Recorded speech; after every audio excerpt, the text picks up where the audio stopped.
আমাদের প্রত্যেকের দেখা উচিত পরের বছর। ধরুন এই রমজান থেকে পরের রমজান, রমজান তো শেষ। ধরুন এই ডিসেম্বর থেকে পরের ডিসেম্বর, এই শীতকাল থেকে পরের শীতকাল। কিভাবে আমি একজন ভালো মুসলিম হতে পারি? আমি এখানে 3টা এরিয়া হাইলাইট করব। এখানে যারা লিখছেন শুধু 3টা ক্ষেত্র। আপনি নিজেকে একটা বাস্তবসম্মত উপায়ে যেন বলতে পারেন আমি অন্তত এই 3টা জায়গাতে আগের চেয়ে ভালো এবং উন্নতি করেছি। প্রথমটা হলো ইবাদত। আমার প্রথম চিন্তাই হবে ইবাদত নিয়ে। আমার ফজর নামাজ কি আগের চেয়ে ভালো হচ্ছে? আমি কি অন্তত ঈশা আর ফজরটা সময় মতো সঠিকভাবে আদায় করতে পারছি? পুরুষদেরকে বলছি, আমি কি ফজরের জন্য উঠতে পারছি এবং মসজিদে যেতে পারছি? হয়তো এটা প্রতিদিন করতে পারছেন না, কিন্তু এটাকে একটা লক্ষ্য হিসাবে নির্ধারণ করুন। আপনাকে রাতে তাড়াতাড়ি শুয়ে পড়তে হবে। তরুণরা, আমি বলছি আপনি জীবনে কিছুই ঠিকমতো করতে পারবেন না যদি তাড়াতাড়ি না শুয়ে পড়েন। রাতে যে হুক্কা নিয়ে ওইসব উচ্চমার্গীয় কথাবার্তা আপনারা বলেন, সেগুলো এই উম্মাহকে কোনো কিছুতে সক্রিয় করবে না। আমি বলছি ওই সমস্ত গম্ভীর আলোচনা, ভালো ভালো কথা, তারপর আপনারা সকাল 10টায় ঘুম থেকে উঠে ফজর পড়ছেন। আপনার গত রাতের শর্মা আর হুক্কা নিয়ে বিশদ আলোচনা, এই উম্মাহ কি ওগুলোর কারণে জাগবে মনে করেন? ঠিক সময় ঘুমোতে যান, তাড়াতাড়ি উঠুন, ঠিক মতো ফজর পড়ুন, সকালে কোরআন পড়ুন। ইন্না কুরআন আল ফাজরি কানা মাশহুদা। নিয়ম করে ঠিকঠাক মতো কোরআন পড়ুন। আমরা দুনিয়া বদলানোর কথা বলি, কিন্তু আমরা একটা দিনের কার্যক্রমও বদলাতে পারি না। আপনি যদি আপনার দিন বদলাতে পারেন, তাহলে আপনার বছরও বদলাতে পারবেন, আপনার জীবনও বদলাতে পারবেন। আপনাকে আপনার দিন দিয়েই শুরু করতে হবে। ইবাদত অর্থে আপনার সকালটাকে ফলপ্রসূ করতে হবে। ইবাদতের একটা অংশ হলো, আমি বিশেষ করে এখানে তাদের অন্তর্ভুক্ত করব যাদের দূরদর্শিতা আছে। আপনার দূরদর্শিতা, আপনার অনুপ্রেরণা আসবে কোরআনের মাধ্যমে। কোরআন আপনার হৃদয়ে থাকতে হবে। যতটুকু সম্ভব কোরআন মুখস্থ করার প্রজেক্ট শুরু করতে হবে আপনাকে। একেবারে যতটুকু পারেন, যত কমই হোক না কেন। আপনি যদি বেশি করে করতে পারেন তাহলে বেশি করেন, কিন্তু প্রতিদিন ফজরের সময় একটু কোরআন তেলাওয়াত, একটু মুখস্থ করা, এটাই আপনার দিনকে ভালোভাবে শুরু করবে। আর আমি আপনাকে গ্যারান্টি দিতে পারি, আপনি যদি এরকম করেন, শুধু সপ্তাহে একবার করে দেখেন, পার্থক্যটা আপনি দিনের বাকি সময় ধরে বুঝতে পারবেন। আপনি লক্ষ্য করবেন যে ওই দিনটাতে অনেক বেশি বারাকা আছে, আপনি অনেক বেশি কিছু শেষ করতে পারছেন, আপনার চারপাশে দরজা খুলে যাচ্ছে, অনেক সুযোগ তৈরি হচ্ছে, আপনার মন পরিষ্কার আর অনেক সৃষ্টিশীল আইডিয়া আসছে। আপনি দেখবেন আল্লাহ আপনাকে ওইসব কল্যাণ দিচ্ছেন এবং দরজা খুলে দিচ্ছেন যেগুলো আগে বন্ধ ছিল। কাজেই প্রথমটা, কতগুলো এরিয়া আমি যেন বলেছি? 3টা এরিয়া। প্রথমটা হলো ইবাদত। এটাই প্রথম এরিয়া যেটাতে আমি আরো ভালো করতে যাচ্ছি। দ্বিতীয় এরিয়া, যেটার জন্য সত্যি আপনাকে ভালোভাবে খাটতে হবে, এটার ব্যাপারে মাথা ব্যথা থাকতে হবে, সেটা হলো শিক্ষা, জ্ঞান। কিভাবে আমি এই এরিয়াতে আমার জ্ঞান বাড়াবো?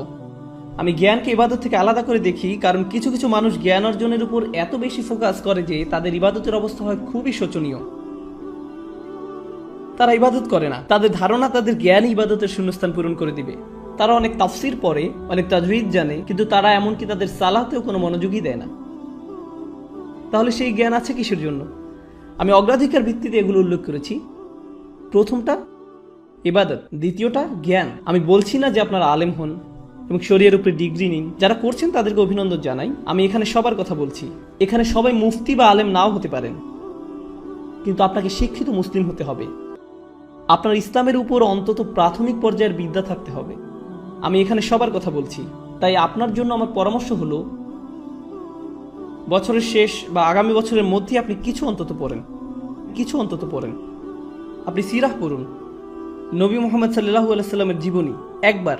আর আপনার প্রতি বছরই এটা করা উচিত। আসলে আপনার আলাদা আলাদা জায়গা থেকে পড়া উচিত। প্রতি বছর সিরাতের উপর আপনার পড়াশোনা করা উচিত। সত্যি সত্যিই পড়ুন। আমাকে জিজ্ঞেস করবেন না সিরাতের উপর কোন বই পড়বেন, সবই পড়ুন।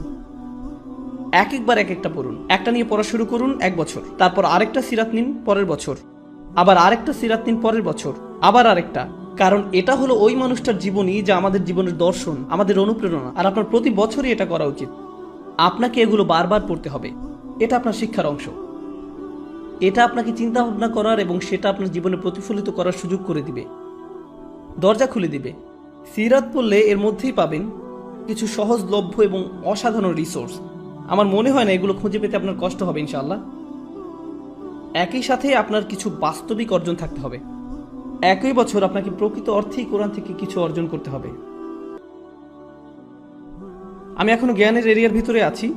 প্রথম এরিয়া হলো ইবাদত, আর দ্বিতীয়টা হলো জ্ঞান বা শিক্ষা, এই এরিয়াতেই আপনাকে কোরআন থেকে কিছু প্রকৃত মুনাফার ক্ষেত্র তৈরি করতে হবে।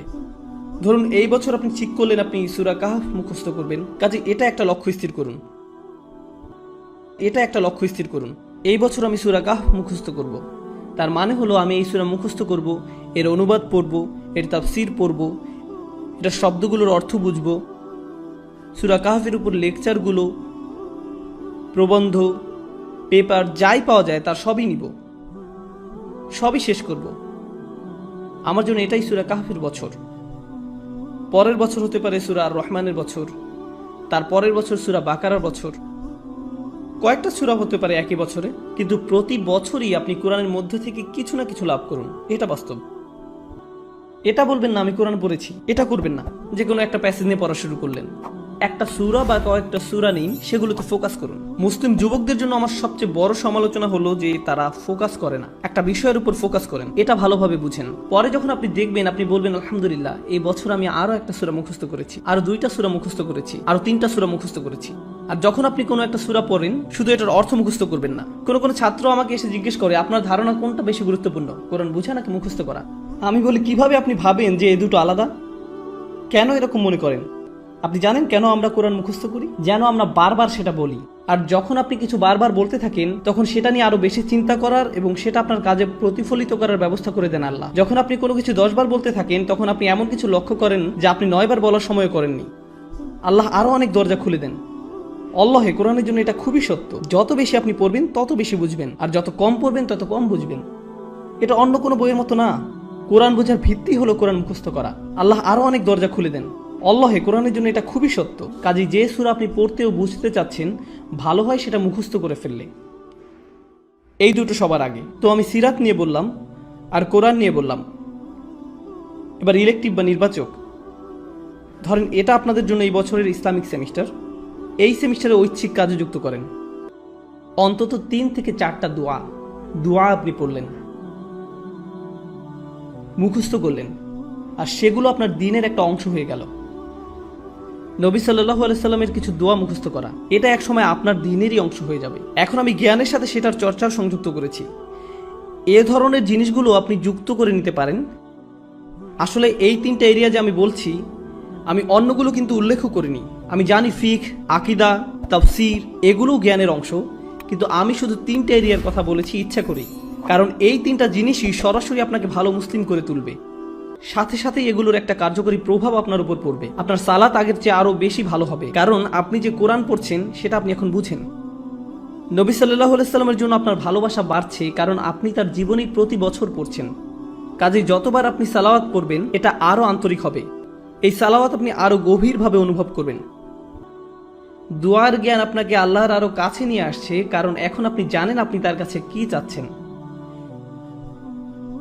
এটাই হলো জ্ঞান।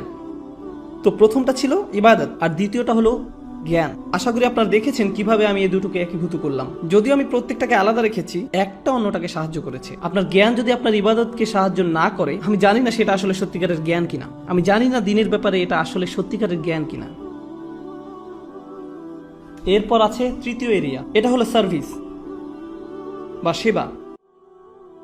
ওইখানে আপনাকে বুঝতে হবে, কিছু সময় ঠিক করে নিতে হবে।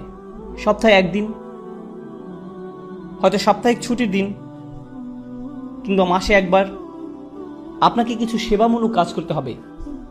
মানে মানুষকে সাহায্য করা। তার মানে এই না যে আপনাকে এটা ইসলামিক ব্যানারের মধ্যেই করতে হবে। আপনি যদি স্বেচ্ছাসেবা দিতে চান, মানবতার জন্য কিছু করতে চান, এটা দেখতে খুবই ভালো লাগবে যে একজন মানুষকে আপনি সাহায্য করছেন। খুবই ভালো লাগবে।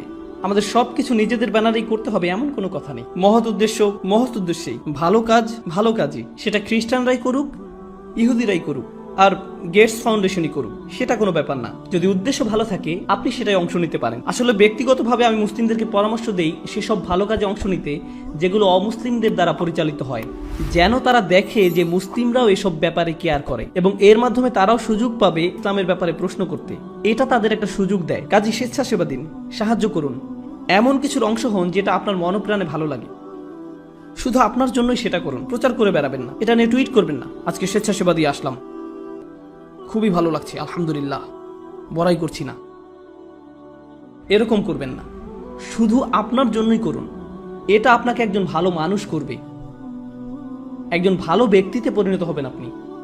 আর বাবা মায়েরা আপনাদের যাদের বাচ্চা আছে, বিশেষত টিন এজ ছেলে মেয়ে, আপনি যদি তাদেরকে এই ধরনের কাজে উৎসাহ দিতে পারেন, কাউকে সাহায্য করার কোনো বিষয়ে জড়িত হওয়া আসলে টিন এজ বাচ্চাদের জন্য খুবই গুরুত্বপূর্ণ। এটা তাদের মানসিক পরিপক্কতা তৈরি হওয়ার একটা অংশ। কারণ টিন এজ তরুণরা শুধু মুসলিম তরুণরাই না, সাধারণভাবে সব তরুণরাই আত্মনিমগ্ন থাকে। তাদের দুনিয়াটা তাদের নিয়ে। তারা কিভাবে দেখে, তাদের বন্ধুরা, তাদের ফেসবুক স্ট্যাটাস, তাদের কতজন বন্ধু আছে, যাই হোক না কেন, ওই বয়সে এটাই তাদের কাছে গুরুত্বপূর্ণ। তারা খুবই ক্ষুদ্র মনা ধরনের। আপনি যদি ওই বয়সে তাদেরকে এরকম মানসিকতা থেকে টেনে বের করতে পারেন, তাদের নিজেদের বাইরেও অন্য কিছুকেও কেয়ার করতে শিখান, অন্যদের সাহায্য করতে বলেন, মানুষের কষ্ট বা ভোগান্তি আসলে কেমন আর এইসব ক্ষেত্রে সাহায্য করতে বলেন। উদাহরণস্বরূপ কিছুদিন আগে একটা প্রাকৃতিক দুর্যোগ হলো, একটা ঝড় নিউ জার্সি আর নিউ ইয়র্কে আঘাত করলো। আপনার থেকে খুব একটা দূরে না, ওইখানে সাপ্তাহিক ছুটিতে রেড ক্রস বা অন্য কারোর সাথে যে সাহায্য করতে পারেন, যাদের বাড়িঘর ধ্বংস হয়ে গেছে, গাছপালা রাস্তায় পড়ে আছে, রাস্তা বন্ধ হয়ে গেছে, যেটাই হোক আপনি সাহায্য করে চলে আসেন। আপনি যদি সেটা করেন, আমি আপনাকে বলছি এটা আপনাকে আল্লাহর যত নিকটে নিবে আর কোনো কিছুই ততটা করবে না। আপনি যদি এই তিনটা জিনিস করেন, আপনি তাহলে অন্তত মূল ভিত্তিটা স্থাপন করলেন জীবনে কিভাবে ভালো করা যায়। এটা আপনার জীবনের লক্ষ্য না, অন্তত এগুলো আপনি করতে পারলে জীবনে ভালো কিছু অর্জন করতে পারবেন।